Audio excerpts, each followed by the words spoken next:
지난 10년 동안 짜장면의 맛을 결정짓는 주요 채소류 가격이 큰 폭으로 올랐습니다.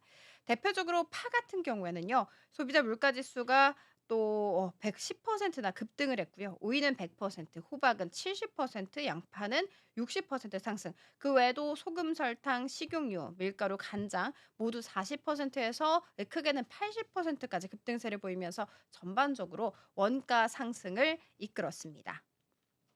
이런 물가 상승은 사실 짜장면만의 일은 아니겠죠. 다른 외식 메뉴들의 가격 상승도 굉장히 심각한 수준입니다. 여름철 대표 메뉴라고 할 수 있는 냉면 같은 경우에는 8,000원에서 12,000원으로 50% 급등했고요. 이 서민들의 일상적인 메뉴였던 김치찌개 그리고 칼국수 같은 경우에도 44% 슈팅 나왔습니다. 회식 메뉴 대표 주자라고 할 수 있는 것은 삼겹살이라고 볼 수가 있는데 삼겹살 같은 경우에는 200g 기준으로 14,500원에서 2만 원까지 39.5% 고공행진했습니다. 이렇게 전반적으로 외식 물가 상승이 나오는 속에서 또 유일하게 김밥 같은 경우에는 3,200원에서 한 3,500원으로 9.4% 밖에 오르지 않았다고 해요. 김밥이 비교적으로 상승세가 좀 덜했던 이유는 무엇일까? 다른 메뉴들에 비해서 상대적으로 좀 재료 구성이 단순한 점, 그리고 대량 생산 체계가 갖춰진 덕분이라고 분석 나오고 있습니다. 자, 일단 물가 전문가들은요, 현재의 추세라면 내년에는 서울 지역의 짜장면 평균 가격이 8,000원을 넘어설 것이라고 전망하고 있습니다. 이는 불과 10년 전만 해도 상상하기 굉장히 어려웠던 가격대라고 볼 수가 있겠죠. 그러면서 서민들의 부담 더욱더 가중될 수밖에 없습니다. 그리고 더 우려되는 부분은 최근에 원자재 가격 상승과 물류비 인상 그리고 인건비 상승 등 다양한 비용 증가 요인들이 여전히 해소되지 않고 있다는 점이라고 볼 수가 있습니다. 자, 그리고 커피 이야기도 해 보지 않을 수가 없습니다. 스타벅스가 지난 24일 기준으로 해서 22종 음료에 한해서 가격 인상을 단행을 했습니다. 이 가운데 우리가 가장 즐겨 먹는 이 아메리카노 톨 사이즈 같은 경우에는 가격이 200원 올라서 이제 4,700원이 됐다고 해요.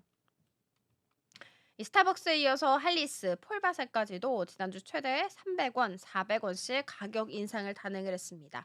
자, 그러면 가격 인상을 한 이유에 대해서 하나씩 살펴보도록 할게요. 일단 근본적으로 원두 가격이 높아졌기 때문입니다. 보통 저렴한 원두 같은 경우에는 로부스타 커피를 꼽고요. 그리고 비싸고 좀 퀄리티가 좋은 원두 같은 경우에는 아라비카 커피를 꼽습니다. 그 와중에 아라비카 커피 선물이 최근에는 역대 최고치를 기록하기도 했는데 이 아라비카 커피 같은 경우에는 한 달 전까지만 해도 그리고 또 한 달 만에 15% 1년 만에는 80%나 급등했다고 합니다. 자, 그러면 원두값은 왜 오르고 있을까? 일단 세계 최대 커피 생산국인 브라질에서 커피의 재고가 부족한 상황 속에서 향후 공급 우려도 고조를 고조가 또 되고 있기 때문입니다.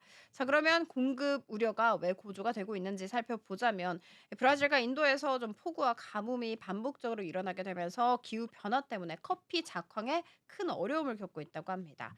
브라질 같은 경우에는 올해 커피 생산량이 전년 대비해서 4.4%더 줄어들 것으로 예상이 되고 있고요.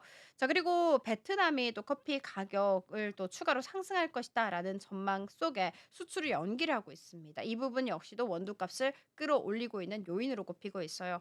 자, 그리고 트럼프가 최근에 콜롬비아한테 또 관세를 부과할 것이다라는 경고를 했었는데 이 점 역시도 시장에 압박을 가하고 있습니다.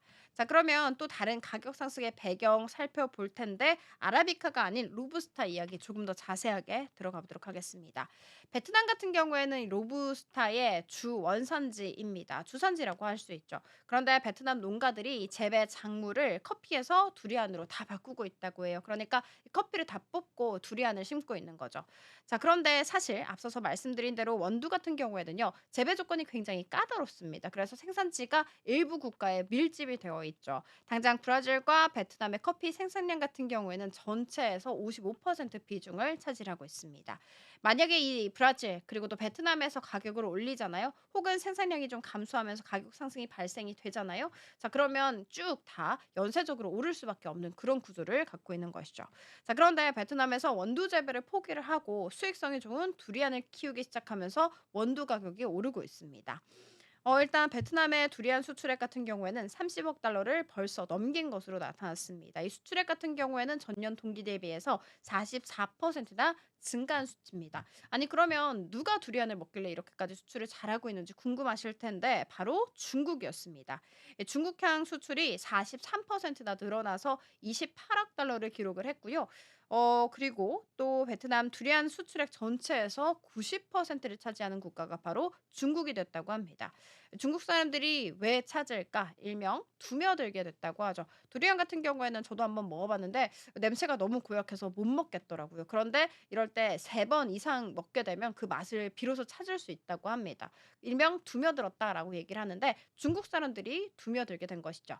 이뿐만이 아니라 중국은 지금 현재 경기 침체가 계속해서 장기화가 되고 있죠. 그런 상황 속에서 좀 값비싼 명품 가방, 명품 시계 이런 것을 사는 것보다는 좀 스몰 럭셔리에 해당하는 제품들이 불티나게 팔리고 있다고 합니다. 자, 그리고 그 스몰 럭셔리에 해당하는 것이 바로 두리안이 된 것이라고 볼 수가 있겠죠.